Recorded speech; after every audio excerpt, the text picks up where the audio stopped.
고린도전서 2장 1절에서부터 16절까지 서로 교도하겠습니다.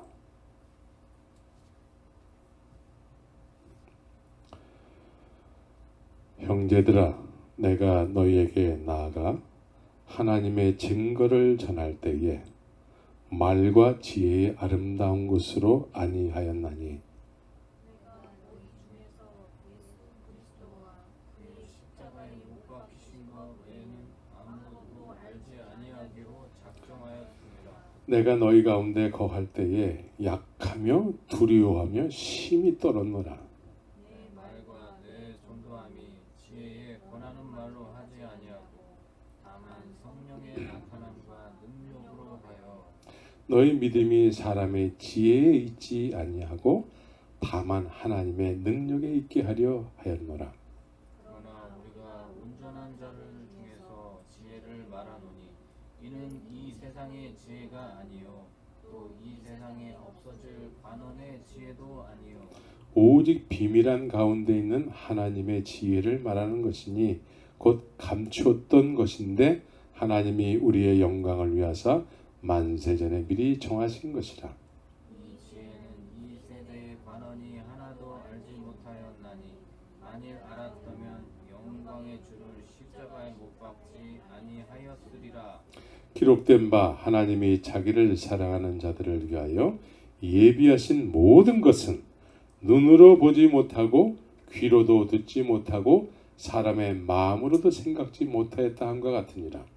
오직 하나님이 성령으로 이것을 우리에게 보이셨으니 성령은 모든 것 곧 하나님의 깊은 것이라도 통달하시니 사람의 사정을 사람의 속에 있는 영 외에는 누가 알리요? 이와 같이 하나님의 사정도 하나님의 영 외에는 아무도 알지 못하느니라.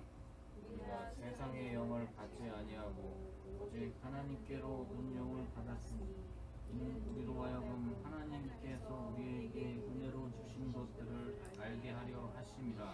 우리가 이것을 말하거니와 사람의 지혜의 가르친 말로 아니하고 오직 성령의 가르치신 것으로 하니 신령한 일은 신령한 것으로 분별하느니라. 우리에 속한 사람은 하나님의 성령의 일을 받지 아니하나니 저희에게는 미련하게 보이며 또 깨닫지도 못하나니 이런 일은 영적으로라야 분별함이니라. 신령한 자는 모든 것을 판단하나 자기는 아무에게도 판단을 받지 아니하느니라. 누가 주의 마음을 알아서 주를 가르치겠느냐? 그러나 우리가 그리스도의 마음을 가졌느니라. 오늘 말씀의 제목은 영에 속한 믿음과 육에 속한 믿음입니다. 여러분들은 영에 속한 믿음입니까? 육에 속한 믿음입니까? 스스로 생각하기 어떻습니까? 나는 영에 속한 믿음이야? 아니면 아니야, 나는 육에 속한 믿음 같아. 오늘 말씀을 잘 들으시고 주님이 원하시는 믿음의 사람들이 되시기를 예수의 이름으로 축원합니다. 지난주의 말씀은 처음부터 말씀하여 오신 예수님께서 이제 하나님을 믿는다고 하는 사람들에게, 예수님을 또 믿겠다고 하는 사람들에게 말씀하시는 내용이었죠. 듣는 사람 입장에서는 어떤 내용을 듣기를 원했을까요? 예수님께서 이제 믿겠다고 나온 사람들에게 그동안에 하나님을 믿어왔잖아요. 듣는 사람 입장에서는 무슨 말을 들어야지만 합당한 말씀이었을까? 듣는 사람 입장에서는 그동안에 저희들 정말 하나님을 열심히 섬겼습니다. 이제 우리의 필요한 것을 채워 주시옵소서. 상을 주세요. 우리에게 칭찬해 주세요. 듣는 사람 입장에서는 이런 소리를 듣기를 원했을 거예요. 왜? 그동안에 열심히 믿었기 때문에. 여러분들은 예수님이 오셔서 무슨 말씀을 하실까? 무슨 말씀을 듣기를 원하세요 지금? 잘해도 다 충성된 종들아. 예수님이 그러실 것 같아요? 왜 아니어야 될까요? 그럼 우리가 뭔가 잘못 살았다는 얘기일 텐데, 그죠? 우리가 심판대에 섰을 때 무슨 말씀을 들어야 될까요? 차라리도 다 충성된 종들아, 그런 말씀을 드려야 되잖아요. 그럼 심판대에서만 그런 말씀 드려야 될까? 지금 현재 들어야 되는 거예요. 현재 들을 수 있는 사람들이 심판대에서도 동일한 말씀을 듣게 되는 것이죠. 그렇게 이해가 되십니까? 네.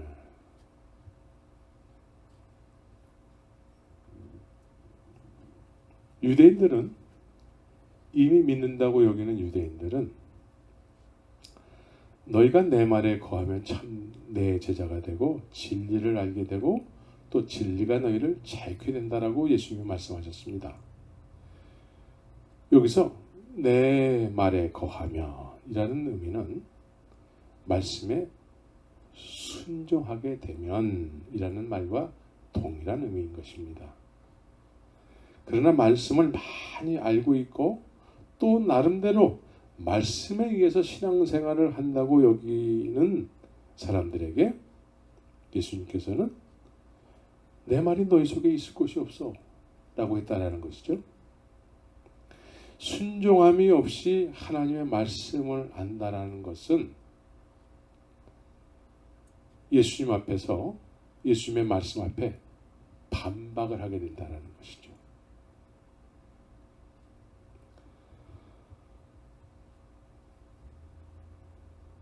예수님의 말씀 앞에 우리는 우리의 믿음의 기준이 돼서 우리 지금 믿고 있잖아요. 지금까지 열심히 믿었잖아요. 이것이 기준이 돼서 예수님이 말씀하시는 내용에 대해서 반박을 해서는 안 되는 것이죠. 근데 오늘날 많은 경우에 반박을 하게 된다는 거예요. 반박. 우리는 이미 믿음의 사람이에요. 우리는 이미 아브라함의 자손이란 말이에요.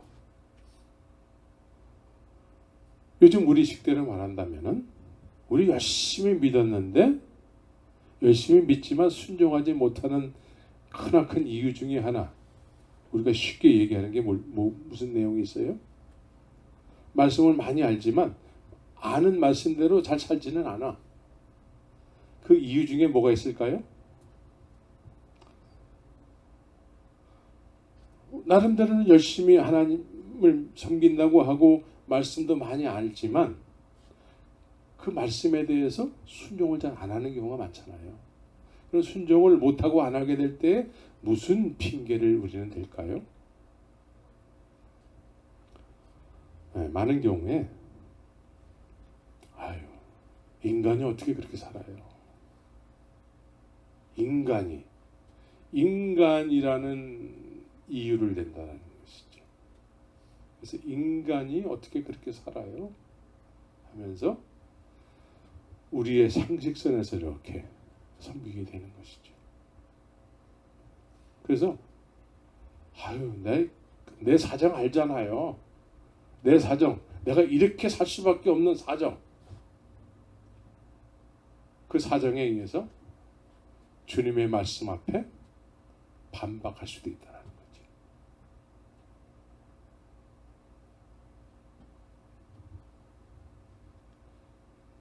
그래서 왜 이 사람들은 예수님을 믿겠다고 하는데도 왜 반박을 할까요? 왜 반박을 할까? 자, 처음부터 말씀에 오신 하나님이 직접 오셔서 말씀하는 내용이에요. 그런데 이 하나님의 말씀, 처음부터 말씀해 오신 하나님의 말씀을 누구로부터 배울까? 우리는 누구로부터 배워요? 사람으로부터 배워가지고, 그래서 진짜 하나님이 오셔서 말씀하시면은 이론은 많이 아는데 실제로 그렇게 살지는 못하는 자신들의 모습을 통해서 반박을 하게 된다는 것이죠. 우리는 사람들에게 하나님을 배우는 것으로 시작해서 어떻게 마무리가 돼야 될까요? 성령으로 이것이 바뀌어야 돼요. 예수님께서 직접 오셔서 말씀하시는 내용과 똑같이 성령께서 우리에게 이 말씀을 조명해 주셔야 되는 거예요. 그러면 우리는 이제 이 말씀에 반박을 하는 것이 아니고 순종을 해야 되는 것이죠. 우리는 순종하지 못하고 인간의 상식선에서 이 정도가 믿는 거야 라고 하게 되면은 나만 그렇게 믿는 것이 아니고 다른 사람한테도 그런 믿음을 소개하게 되는 거죠. 그런 믿음. 그래서 예수님께서는 이런 사람들에게 내 말에 거하면 참 내 제자가 될 거야. 그래서 이런 나 믿음의 사람이에요. 나 아브라함의 자손이에요. 열심히 하나님을 섬겨왔습니다. 라고 하는 사람들에게 주님이 말씀하시면서 그동안의 믿음에 대한 성적표를 보여주시는 거예요. 성적표. 아멘 할렐루야 하지 않고 반박하는 거에 대해서 너네들의 성적표야 그게. 예수님께서 이들의 믿음을 인정을 잘 안 하시는 것이죠. 인정을 잘 안 하세요. 그래서 이 성적표를 통해서 내가 이제 분발해야 되겠구나. 이제는 사람들로부터 배운 하나님 말고 나보다 먼저 믿었다고 하는 사람들의 말 말고 이제 성령에 의해서 이제 진짜 믿음의 사람답게 살아야 되겠구나. 그래서 반박의 기준은 예수님의 말씀 앞에 반박하는 기준은 현재 믿음으로 산다고 여기는 그 내 스스로의 모습이 있잖아요. 스스로의 생각. 또 지금까지 먼저 믿었다고 하는 여기는 사람들에게 배워서 살 수밖에 없었던 그 믿음. 이거 이상은 또 다른 믿음이 또 있겠어? 하는 나의 스스로의 믿음의 기준. 이것이 반박의 기준이 되게 되는 것이죠. 그래서 이런 믿음을 오늘 우리는 육에 속한 믿음이다 라고 정의를 하게 되는 것이죠. 그래서 육에 속한 사람들은 하나님의 성령의 일을 받지 아니하나니 저희에게는 미련하게 보임이요. 육신에 내 스스로가 난 믿음의 사람이에요. 먼저 믿었다고 하는 사람들로부터 믿음을 배워가지고 하나님을 배워가지고 열심히 뭔가를 하는데 진짜 하나님께서 오셔서 말씀하시니까 이 성령의 일을 받지 않는 거예요. 반박하게 되는 것이죠. 됐다 그래요. 됐어요. 라는 말들 한단 말이에요. 나 이대로 살 거예요. 그래서 성령의 일을 받지 않는 거예요. 여러분들도 그런 얘기 한 적이 있죠? 아이 됐다 그래요. 그래서 깨닫지도 못하는 상태에서 영적으로 분별이 안 되는 것이죠. 깨달음이 없으니까 지금까지 살아온 나로 계속 살 수밖에 없어요. 지금까지 살아온 나로 계속 살게 되면은 발전이 없어요. 신앙생활을 하긴 하는데 신앙생활이 몸이 건조하고 발전도 없고 뭐 그냥 예배당만 왔다 갔다 하고 뭐 그런 거야. 그런 거를 또 우리는 구원받았다라고 또 여기면서 자기도 알 수 없는 어떤 신앙생활을 하게 되는 것이죠. 그래서 이 사람들로부터 배운 하나님, 사람들로부터 배운 신앙생활은 뭔가 겉으로는 모든 걸 다 할 줄 알 수는 있겠지만 정말 그 안에 생명이 없게 되는 것이죠. 그래서 정말 생명이신 예수님께서 말씀하실 때에는 반박을 하게 되는 것이죠. 우리는 주의 말씀을 들어야 돼요. 생명의 말씀을 소유해야 돼요. 우리는 신약 시대에 살고 있잖아요. 그런데 마치 구약 시대에 사는 사람들처럼 살아요. 구약 시대의 사람들은 어떻게 살았어요? 특별한 사람만 하나님의 말씀을 소유했어요. 특별한 사람만 하나님과 관계를 맺었어요. 그래서 모세의 하나님을 섬기게 되는 것이죠. 이스라엘 사람들은 모세의 하나님을 믿어요. 모세가 없으면 하나님을 섬길 수가 없어요. 오늘날도 마찬가지. 신약 시대에 사는 사람들이 구약적인 삶을 살고 있어요. 우리 목사님 없으면 난 안 돼. 이건 구약적인 개념이에요.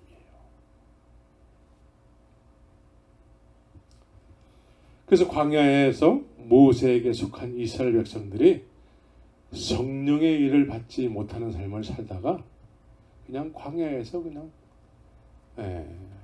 죽었던 것이죠.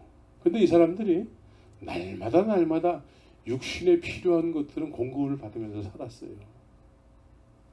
그런데 늘 새로운 환경을 맞이할 적에는 이 사람들은 어떻게 반응했습니까? 불평불만으로 반응했던 거예요. 불평불만. 새로운 환경을 맞게 됐을 때,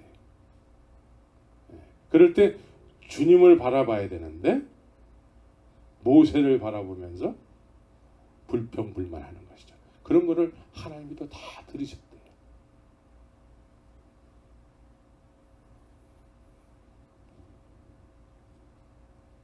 우리는 신약 시대에 사는 사람이기 때문에 어떤 특정한 사람을 통해서 하나님을 섬기는 것은 안 되는 것이죠.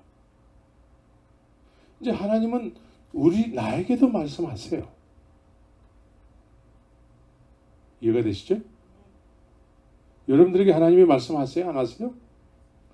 하신단 말이죠.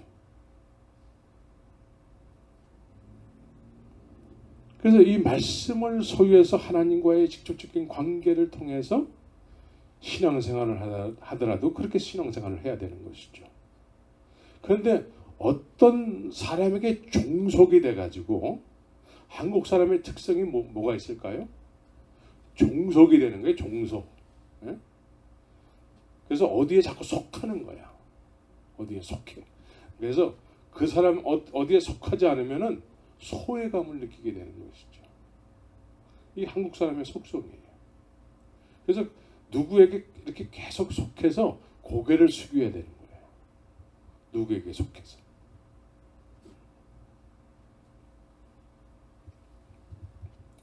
여러분들은 하나님께 속해서 하나님과의 관계 속에서 하나님과 아버지와 자녀의 관계가 되어야 되는 것이죠.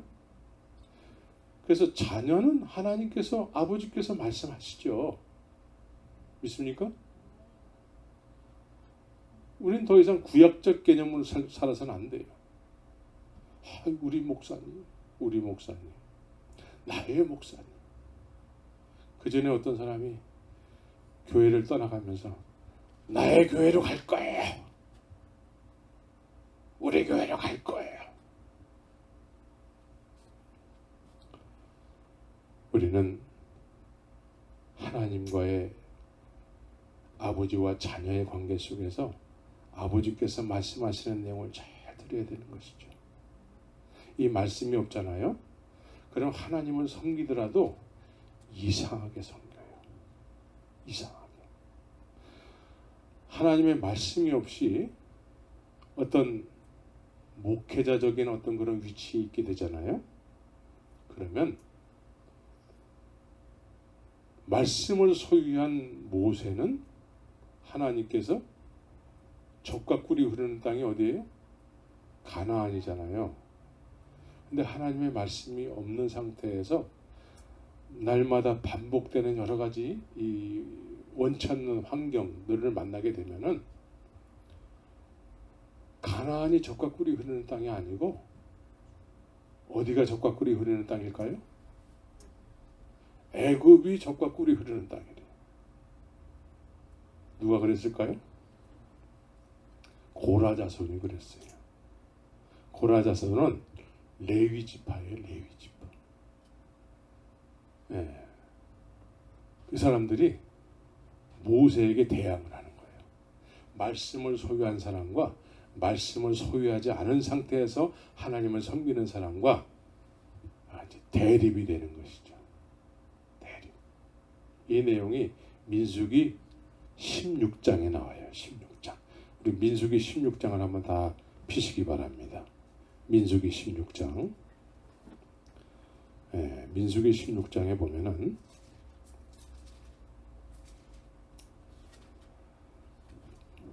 8절에 보면은 모세가 또 고라에게 이르되 너희 레위 자손들아 들으라. 이스라엘의 하나님이 이스라엘 회중에게에서 너희를 구별하여 자기에게 가까이 하게 하사 여호와의 성막에서 봉사하게 하시며 회중 앞에 서서 그들을 대신하여 섬기게 하심이 너에게 작은 일이겠느냐. 하나님이 너와 내 모든 형제의 레위 자손으로 너와 함께 가까이 오게 하신 것이 작은 일이 아니오늘 너희가 오히려 제사장의 직분을 구하느냐. 이를 위하여 너와 너희 무리가 다 모여서 여호와를 거스리는도다 하면서 12절서부터 보면은 모세가 엘리압의 아들 다단과 아비람을 부르러 보내었더니 그들이 가로되 우리는 올라가지 않겠노라.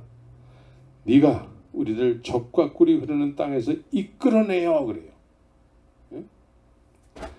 젖과 꿀이 흐르는 땅에서 이끌어내어 광야에서 죽이려 하며 어찌 작은 일이냐.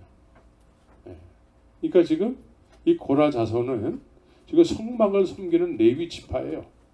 레위 지파 사람들이 지금 말씀을 소유해서 비전을 쫓아서 하나님의 약속을 쫓아서 가나안을 향해서 젖과 꿀이 흐르는 땅을 향해서 가는데 이 사람들은 원치 않는 일을 자꾸 만나게 되니까 이 사람들이 젖과 꿀이 흐르는 땅은 어디예요?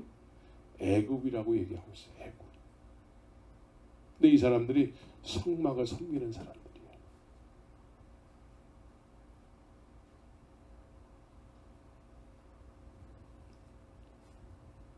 그래서 우리가 이런 개념으로 말씀이 없는 상태에서 하나님을 섬기게 되면은 엉뚱한 개념을 가지고 그것이 마치 하나님의 뜻인 것처럼 잘못된 생각을 가지고 신앙생활을 하게 되는 것이죠. 예?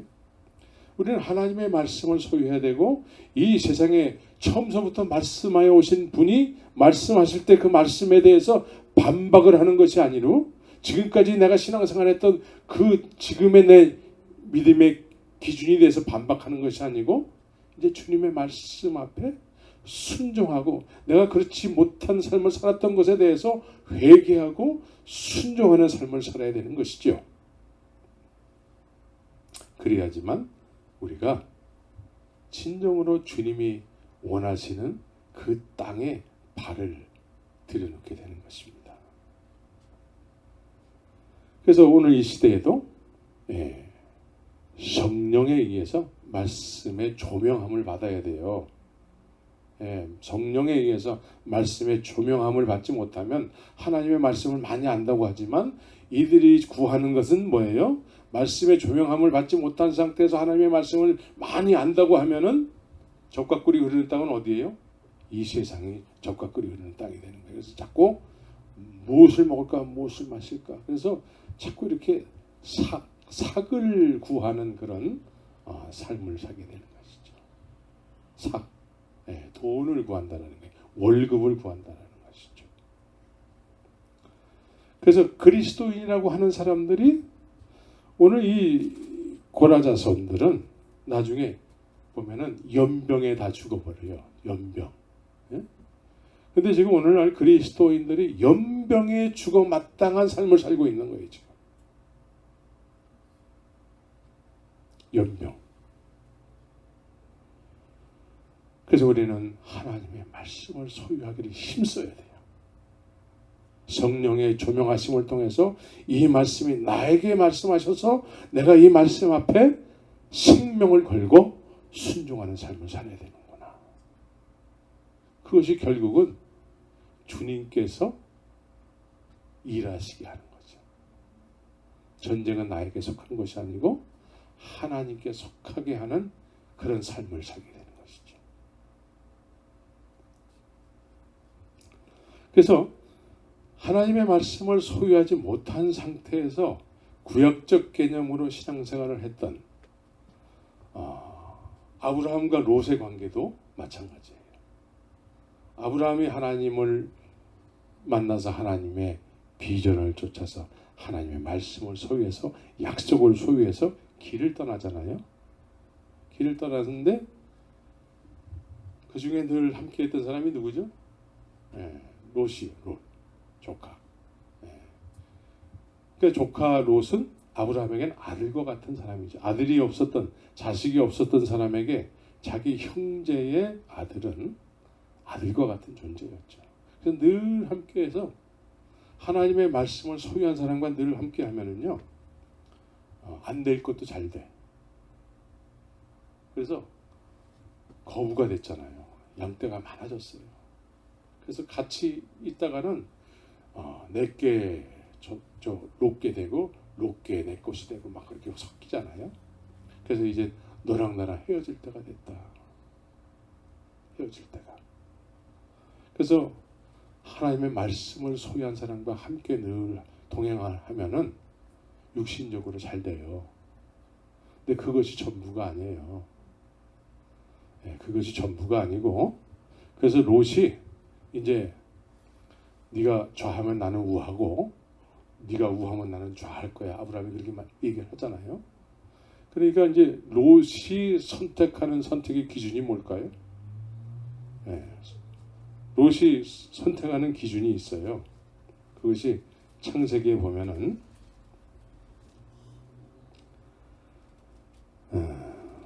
13장에 보면은 롯이 눈을 들어 요단들을 바라본즉 소알까지 온 땅에 물이 넉넉하니 여호와께서 소돔과 고모라를 멸하시기 전이었는고로 여호와의 동산 같고 애굽 땅과 같았더라. 보기가 너무 살기 좋아요. 그래서 롯이 이제 선택의 기준이 여호와의 동산 같았다라는 것이죠. 그런데 소돔 사람은 악하여 여호와 앞에 큰 죄인이었더라. 근데 이런 거를 보지 않고 겉모습만 보고 택했다라는 거예요. 그래서 결국은 롯은 어떻게 됐어요? 거기서 망하는 사람들과 같이 망하는다가 거기서 강압적으로 구원을 받아요. 구원받는 것도 자기 믿음으로 구원받지 않고 롯이 구원을 받을 때에 하나님께서 아브라함을 생각했더라. 그래요. 그러나 아브라함은 선택의 기준이 뭡니까? 창세기 13장 14절에 보면 롯이 아브라함을 떠난 후에 여호와께서 아브라함에게 이르시되 아브라함에게 여호와께서 말씀하셨다.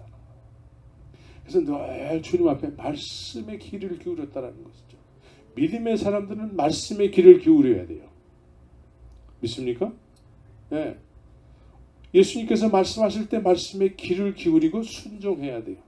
근데 어줍지 않게 내가 지금까지 믿어왔다라는 그 어줍지 않은 믿음을 가지고 자꾸 반박을 하면은 믿음이 더 이상 생기지 않고 그것도 믿음이라고 볼 수가 없어요.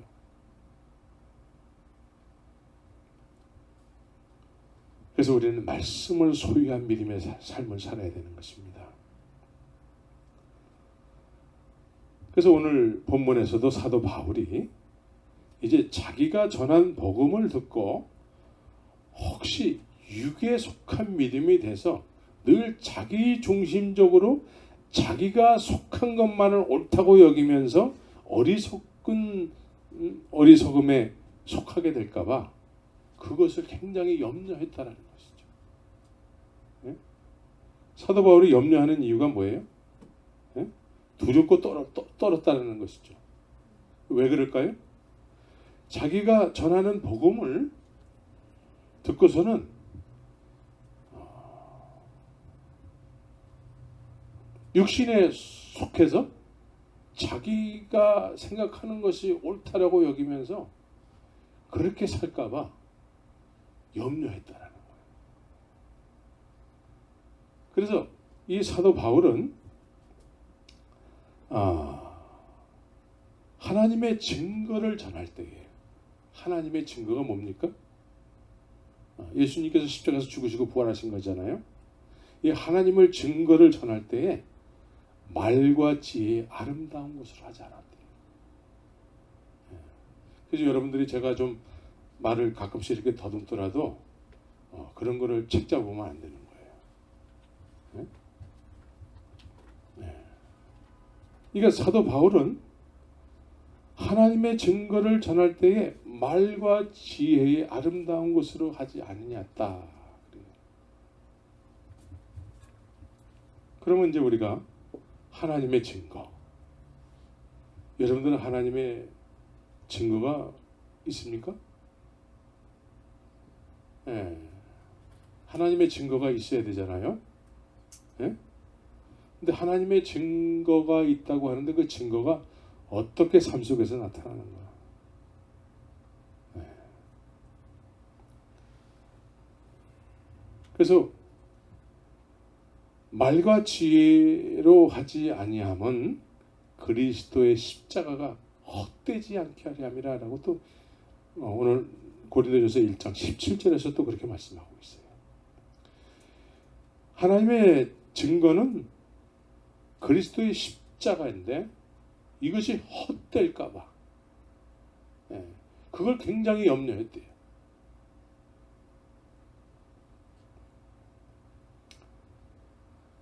그래서 말의 지혜로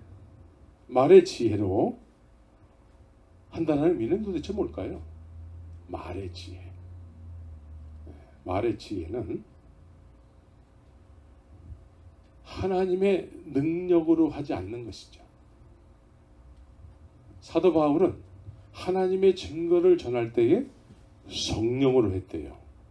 성령으로 하는 것의 반대는 말의 지혜로 하는 거예요. 그럼 말의 지혜로 하는 것은 일단 성령에 의한 것이 아니고 사람에게 배운 것으로 하는 거예요. 사람에게 배운 하나님. 그래서 아볼로라는 사람이 성경에 능해서 성경을 막 이야기하는데 그 이야기를 들은 사람이 누구죠?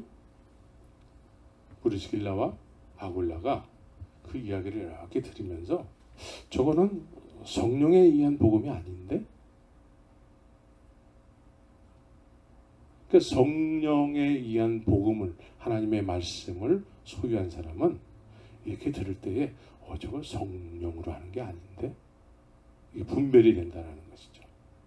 그래서 아볼로를 불러다가 다시 말씀을 전했다는 것이죠. 성령에 의한 복음. 성령에 의한 복음이어야지만 하나님의 증거가 되는 거예요.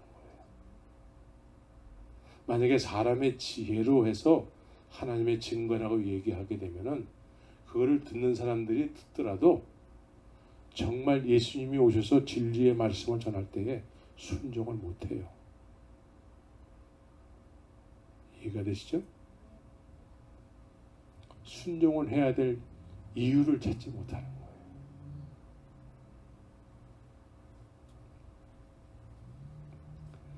그래서 사도 바울은 내가 혹시 말의 지혜로 하지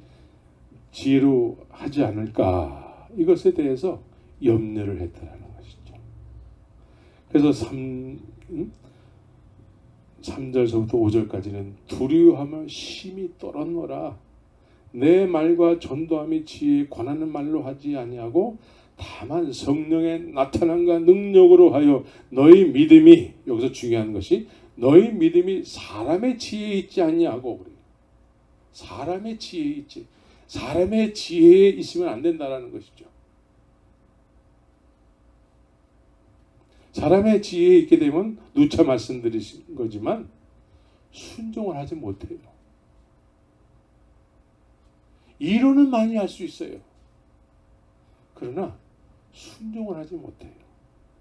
이론을 많이 아는 거 가지고 하나님의 말씀 앞에 반박을 하기도 하고, 우리 인간적인 상식선에서 믿는 것을 정당화하게 되는 것이죠. 그래서 이러한 믿음이 오늘날 이 시대를 자꾸 어둡게 만드는 거예요.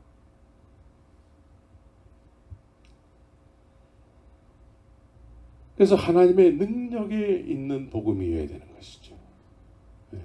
복음은 누가 만든 거예요? 복음은 누가 만들었어요? 복음은 하나님이 만드신 거예요. 복음은 하나님이 만드신 거예요. 그래서 복음을 복음으로 전하게 되면 거기에는 하나님의 의가 나타나는 거예요. 하나님의 의가 나타나는 복음을 전해야지만 그 복음이 능력이 되는 거예요. 있습니까? 근데 내가 이 부분을 사람의 미사여구를 통해서 어떤 사람에게 배워가지고 밥벌이를 수단으로 해가지고 그런 복음을 전하잖아요. 그러면 능력이 안 나타나요. 그래서 받아들이는 사람도 그냥 내 상식선에선 맞잖아요. 내 상식선에서는 맞기 때문에 그 정도 그냥 믿어주는 거야. 믿어도 믿어주는 믿음이 돼서는 안 되는 것이죠. 믿어주는 거에 익숙해지면 망하는 거예요.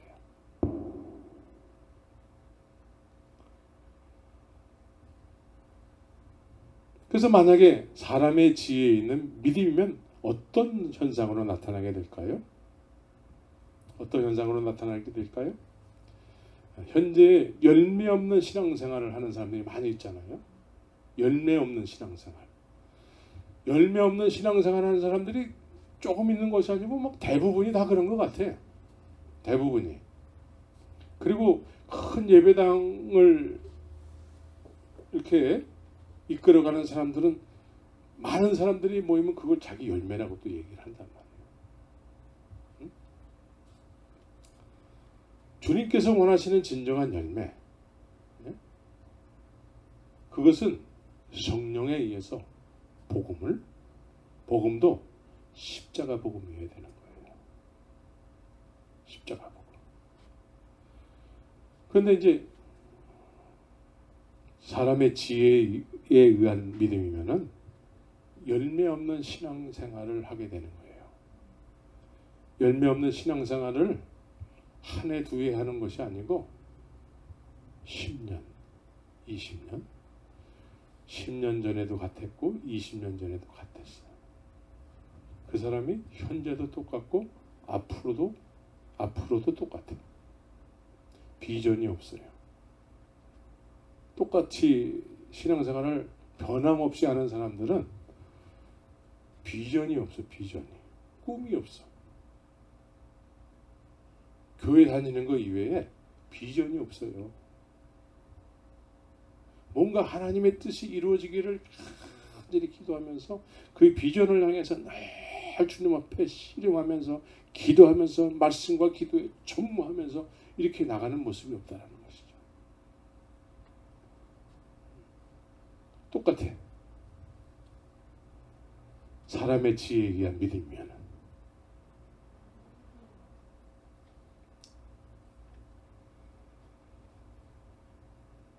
그래서 믿음이라고, 이런 믿음을 믿음이라고 여기게 되면 성령으로 전해져서 들리는 말씀에 대해서 인간이 어떻게 그렇게 살아요? 그래서 불순종하는 것을 당연하게 여기게 되는 것이죠. 그러면서 세상의 관심사를 쫓아서 살게 되는 거예요. 세상의 관심사. 이 세대에 사람들이 이렇게 재밌어하는 것들 있잖아요. 그것이 관심사가 되는 거예요. 응? 그래서 이 세대의 풍속을 쫓아서 살게 되는 것이죠. 그래서 교회의 한 발짝, 예배당의 한 발짝, 세상의 한 발짝 해가지고 세상도 재미볼 거 보고 또 예배당 안에서 또 사람들에게 높임을 받으면서 또 재미 보고 이런 삶을 산다는 것이죠. 우리는 사람들 앞에 높일 만한 그런 높임을 받을 만한 그런 사이즈가 아니니까 아주 다행이야. 근데 계속 다행으로 있으면 안 되겠죠, 또?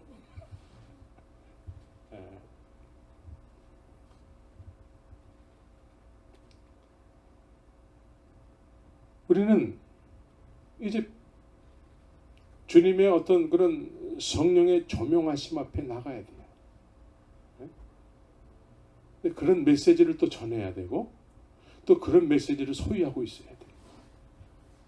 이 시대를 분별하면서 우리가 나아갈 길을 내가 앞으로 어떤 믿음으로 주님 앞에 나가야 될지를 구체적으로 비전을 쫓아서 살아야 되는 것이죠.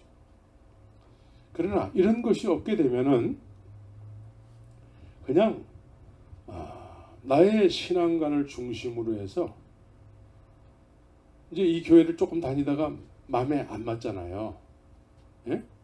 그럼 오랫동안 신앙생활을 해왔는데 전혀 변함은 없었어. 전혀 변함은 없었는데 이 교회가 좀 마음에 안 들어.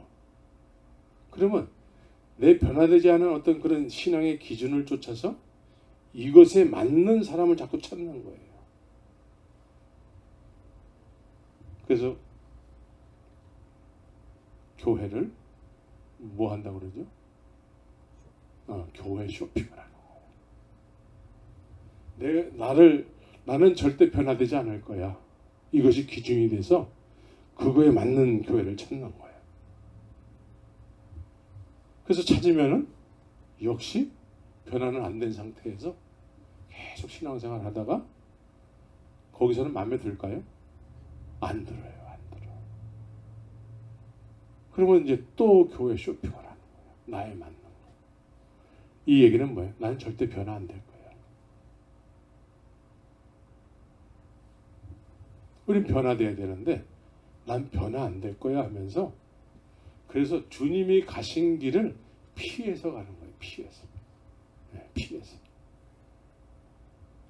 이제 우리는 주님이 말씀하신 앞에 이제 내가 그동안에 불순종했던 것 이런 불순종했던 것을 주님 앞에서 이제 계산을 해야 돼요. 회개해야 돼.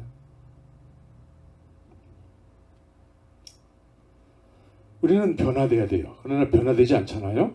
그럼 변화되지 않으면 본질을 소유하지 못하게 되는 것이죠. 본질을 소유하지 못하게 되면은 세상의 잡다한 소리에 민감하게 되는 거예요. 본질을 민감하게 생각하고 본질에 대해서 우리가 정말 주님 앞에 반응하는 삶을 살아야 되는데 세상에 잡다한 소리가 많잖아요. 그 세상의 잡다한 소리에 민감해지는 거예요. 그래서 비본질을 생명처럼 여기면서 지키려고 해요. 비본질. 오늘날 비본질의 소리가 많잖아요. 유튜브에 떠도는 소리들 뭐 얼마나 많은지 몰라. 그 비본질을 생명을 걸고 지키려고 하는 사람들이 있어요. 이 시대에. 우리는 본질을 소유해야 돼요. 본질. 본질은 뭐예요? 본질은 하나님의 증거예요. 하나님이 나에 대한 증거. 예수 그리스도의 십자가 복음이죠. 믿습니까? 이 본질을 소유하게 되면은 잡다한 이 세상의 소리들은 이제 별로 중요한 소리들이 아니에요. 이제 나의 십자가의 복음이 사도 바울처럼 나는 이제 십자가의 복음만 할 거야. 난 작정을 했어.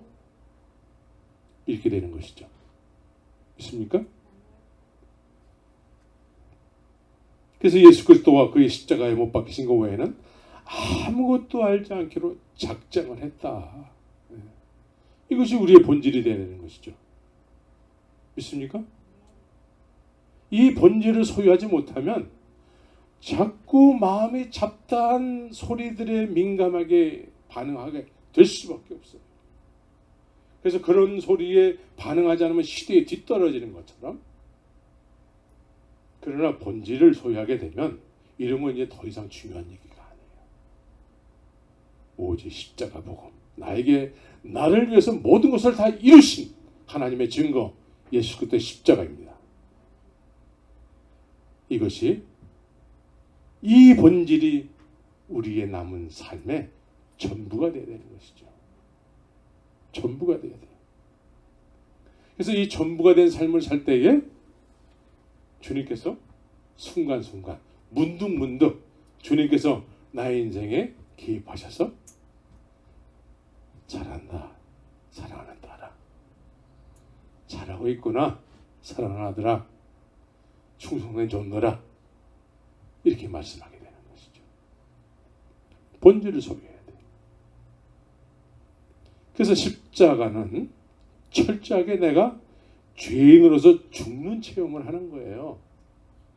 십자가 복음을 이야기하는데 뭐 아름답게 막 이렇게 입에 그냥 꿀을 발라가지고 막 얘기하는 것이 아니고, 십자가는 뭐예요 도대체? 내가 거기서 죽는 거예요. 죽는 거에 대해서 무슨 미사 여구가 필요합니까? 내가 죽게 됐는데, 내가 죽어 마땅한 그런 죽음을 맞이했던 것인데, 거기에 대해서 있는 그대로 얘기하는 거예요. 그래서 십자가 복음은 내가 경험하지 않으면 표현이 안 되는 거예요. 내가 경험하지 않으면 자꾸 사람의 아름다운 말로 자꾸 꾸며서 얘기할 수밖에 없는 것이죠. 십자가 복음은 경험에서 나오는 거예요. 체험에서 나오는 거예요. 죽어본 사람만이 얘기할 수 있는 거예요. 죽어보지 않으면은 자꾸 사람에게 들은 배운 거 가지고 자꾸 얘기하고, 그래가지고 또 성경에도 본질보다 좀 비본질적인 일들을 자꾸 얘기를 하게 되는 것이죠. 복음은 내가 경험한 십자가를 이야기하는 거예요. 내가 경험한 십자가. 그래서 복음은 때를 얻든지 못 얻든지 선포하는 것입니다. 거기서 죽어본 사람들이 선포하는 거예요. 그래서 믿음이라는 것은 이해를 하고 못하고의 문제가 아니에요. 예? 우리는 자꾸 이렇게 사람들에게 이해를 시키려고 하잖아요. 예? 믿음은 이해를 시키는 게 아니에요. 그냥 선포해서, 선포를 하게 되면은, 선포된 말씀이 들리게 되면은 깨달아지게 되는 거예요. 깨달아지는 거예요. 이해를 하고 못하고가 아니고 깨달아져야 되는 거예요. 깨달아져야 돼요. 그래서 이 깨달아지게 하는 것은 성령께서 하시는 거예요. 성령께서. 성령께서 내가 체험한 십자가를 이야기할 때 성령께서 그 십자가를 증언하는 영이시기 때문에 내가 체험한 십자가의 복음을 전할 때에 성령께서 역사하시게 되는 거예요. 믿습니까? 근데 내가 경험한 십자가가 아니면은 자꾸 이해를 시키려고 하는 거예요. 나도 이해가 안 되고, 이해가 안 되는 거를 자꾸 이해를 시키려고 하니까 어떻게 될까요? 네, 서로 아규먼트가 돼버려요.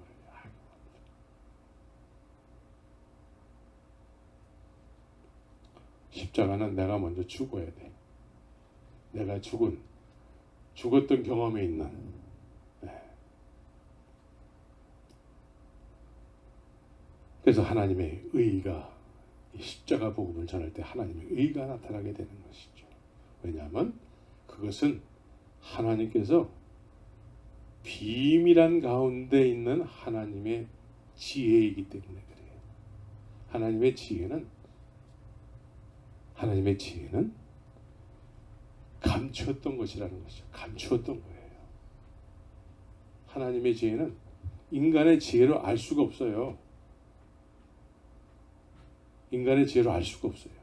하나님의 지혜는, 하나님의 비밀한 일은, 그래서 이 십자가를 통해서 하나님의 비밀한 일이 세상에 드러나게 된 것이죠. 그래서 이 하나님의 이 비밀한 일은 성령을 통해서만 알게 되는 거예요. 성령을 통해서. 그래서 이 지혜는 이 세대의 관원이 하나도 알지 못하였나니 만일 알았다면 영광의 주를 십자가에 못 박지 아니하였으리라. 그 아브라함의 자손이라고 하는 사람들이, 우리 예수님 믿어요. 네, 믿었어요. 믿겠다고 또 나왔잖아요. 네? 그런데 하나님의 지혜가 없기 때문에 내 말이 너희 속에 있을 것이 없으므로 나를 죽이려 하는도다. 그래요. 그래서 이 지혜를 알지 못하면 온전한 믿음의 사람이 될 수가 없어요. 이 지혜는 오직 성령으로 십자가 복음을 통해서 갖게 되는 것인데, 성령의 조명하심이 없는 상태에서 십자가 복음이 나의 복음이 안 되게 되면은 온전한 믿음의 사람이 될 수가 없어요. 그래서 하나님의 지혜를 온전히 알 수가 없어요. 그래서 순종을 하지 않아도 우리 예배당 다니니까 이게 믿는 거지 뭐, 이렇게 되는 것이죠. 그래서 이렇게 이런 자들이 많이 모인 곳은, 또 이런 자들을 많이 모이게 하는 사람들이 있게 되면은 이제 자기들의 소욕을 쫓아서 예수님을 믿게 하는 것이죠. 예수님을 믿어도 자기들의 소욕을 쫓아서 믿는 거예요. 그래서 자기들의 소욕을 쫓아서 예수를 믿게 되면 어떻게 돼요? 자기의 욕심을 쫓아서 예수를 믿는다고 하게 되면은 어느 순간에 자기의 이익을 위해서 예수님을 배반하게 되는 것이죠. 예수님을 배반한다는 것은 믿지 않는 사람들에게는 예수님이 죽임을 당하는 거예요. 예수님 없어. 저 사람 예수 믿는다고 하는데 저 사람 사는 모습을 보니까 예수님이 없어. 예수님 믿는다고 하면 저렇게 할 수가 없지. 그래서 자기 식대로 예수를 믿는다고 하는 사람들이 자기의 욕심을 쫓아서 살다가 자기의 욕심에 의해서 예수님을 세상에서 죽이게 되는 것입니다. 여러분들은 예수님의 살아계심을 증언하고 증명해야 될 사람들입니다. 그래서 십자가 복음을 소유한 사람이어야 되고 하나님의 증거를 가지고 있어야 돼요. 나의 유익을 위해서 사는 그런 더 이상의 내가 왕이 된 삶을 살아서는 안 되고 이제 예수님이 왕이 된 삶을 살아야 되는 것이죠. 그래서 자기 식대로 예수를 믿게 되면은 아까도 얘기했지만 민수기 16장 12절에서부터 그 고라 자손들과 같이 그렇게 되는 거예요. 그래서 사람의 지혜에 가르친 말로 아니하고 오직 성령의 가르치신 것으로 하니 하나님의 비밀한 일은 오직 성령으로만이 알 수 있는 것입니다. 이 부분을 사람의 지혜로 가르치게 되면은 이론은 많이 알게 돼요. 이론은 많이 알게 되지만 경험한 바 되지 않기 때문에 예수님께서 유대인들에게 말씀하셨을 때 반박하는 유대인들처럼 그렇게 하나님의 성령의 일을 받지 못하게 되는 것입니다. 하나님의 성령의 일을 받아야 되잖아요. 하나님의 성령의 일은 하나님께서 원하시는 일이잖아요. 나를 향한 하나님이 원하시는 일. 그런데 여기에 대해서 반박을 하고 불순종하게 된다는 것이죠.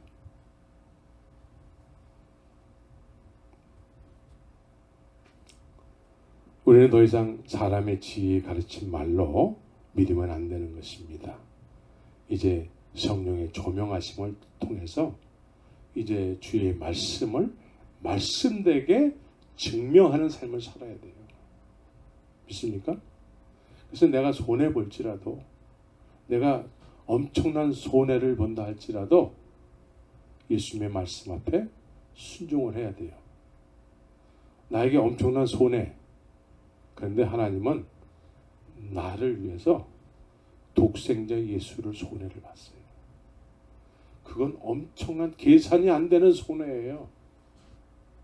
계산이 안 되는 손해라니까요. 그런데 나 같은 죄인 중에 괴수를 위해서 하나님께서는 독생자 예수를 손해 보셨어요.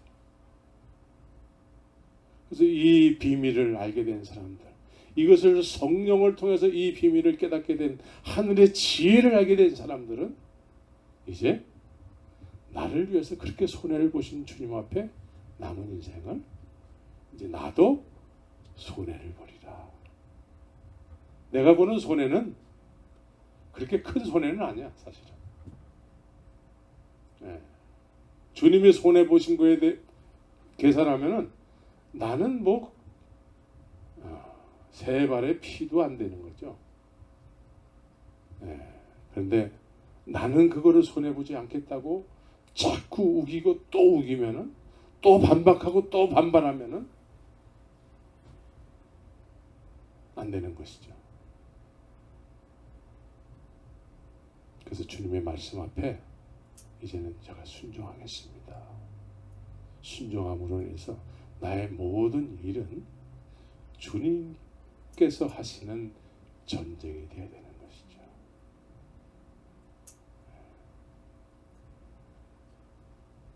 이제는 사람들의 말에 좌지우지되는 그런 사람들의 가르친 말에 의한 믿음이 아니라 이제 하나님께서 성령에 의해서 나에게 하나님의 비밀을 가르쳐 주셔서 그 비밀을 소유한 그런 믿음이어야 되는 것입니다.